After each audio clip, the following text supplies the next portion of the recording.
Pemirsa, kalau Anda ingin menjadi andalan, apalagi di saat Anda bingung, ini sebenarnya saya masih kurang jelas dan kurang paham nih mengenai masalah financial. Saya ingin berinvestasi, saya ingin memproteksi diri saya. Bagaimana caranya? Sudah pas banget kalau Anda menyaksikan Gaya Hidup Masa Depan.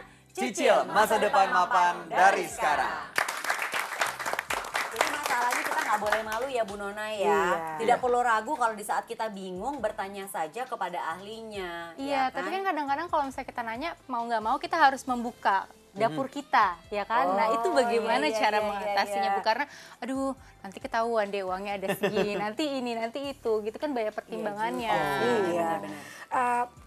Ini kan ada yang orang pengen bertanya hanya ya udahlah yang penting ada gaya-gayaan, ada financial planner, pakai financial planner biar ketahuan nih uang gue banyak. Gitu.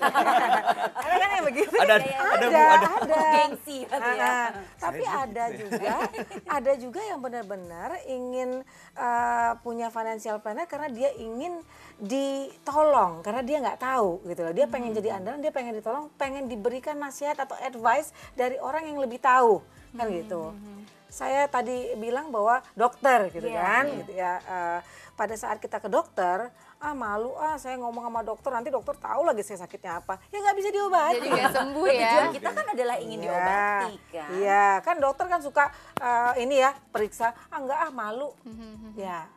Penyakit yang ada ya nggak bisa terobati, masalah yang ada ya nggak bisa diselesaikan gitu ya.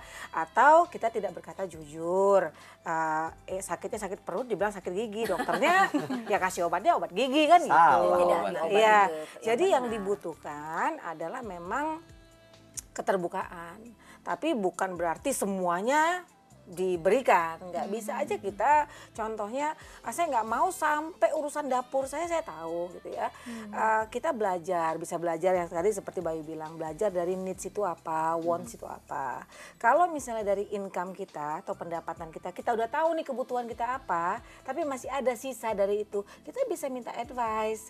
Nah saya punya uang seperti ini, apa yang harus saya lakukan dengan uang ini supaya investasi saya bertambah, itu bisa dilakukan. Tapi Bu Nona, kalau tadi misalnya analoginya kita ke dokter harus terbuka ya kan, karena kondisinya memang sudah sakit, makanya kita ke dokter.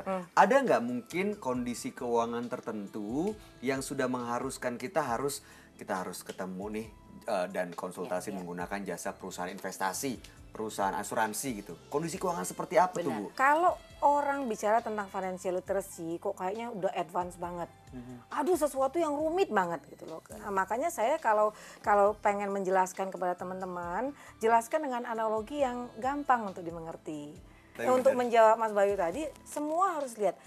Artinya begini, kalau Dini udah pernah lihat, oke, Dini sama Dimas udah lakukan needs sama wants, ya. Setelah itu ya udah nih, udah tahu seperti apa mau kita planning tahun depan direview lagi. Karena apa?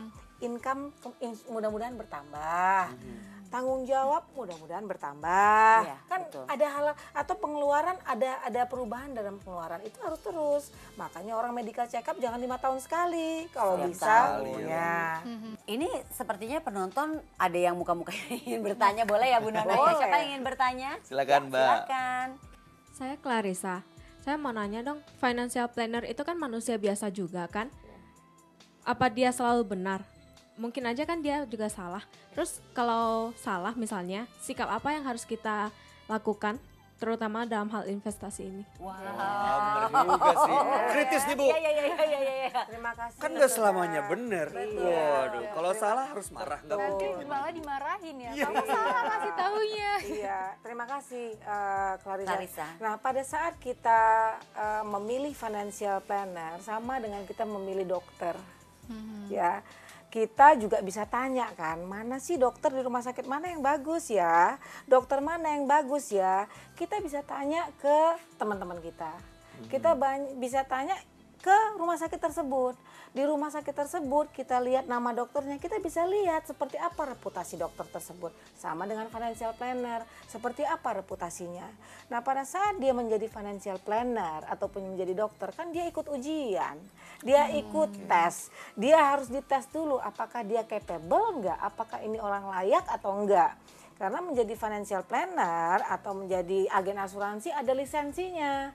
Dan lisensinya itu bukan dikeluarkan oleh perusahaan asuransi tersebut, tetapi oleh otoritas. Iya. Iya. Aku mau nanya boleh? Boleh. Tadi kan dari tadi kita membicarakan masalah financial planner. Nah, ini bisa bikin kita jadi nggak mandiri kan ya, Bu? Gimana sih maksudnya sedikit-sedikit kita akhirnya jadi mengandalkan orang, sedikit-sedikit kita mengandalkan orang, itu sebaiknya seperti apa? Memang harus selalu konsultasi dulu atau misalnya tiba-tiba oh udah ngerti deh, ya udah deh kita coba sendiri aja, jalur sendiri. Financial planner itu kan bukan uang jajan saya berapa ya, enggak juga kayak gitu. Tapi lakukanlah untuk hal-hal yang besar dan untuk hal-hal yang jangka panjang. Oke, nah Iya. saya pengen tanya lagi nih soal memilih perusahaan investasi atau perusahaan asuransi atau yang bisa memberikan advice, keuangan lembaga ya. keuangan untuk menjadi financial planner kita.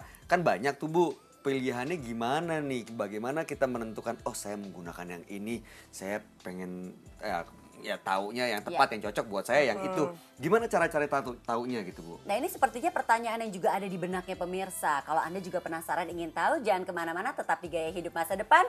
Cicil masa depan mapan dari sekarang.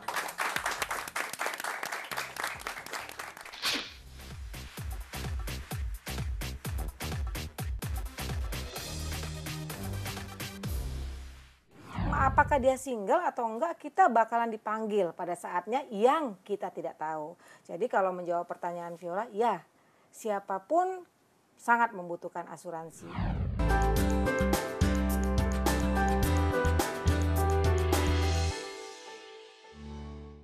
Dipersembahkan oleh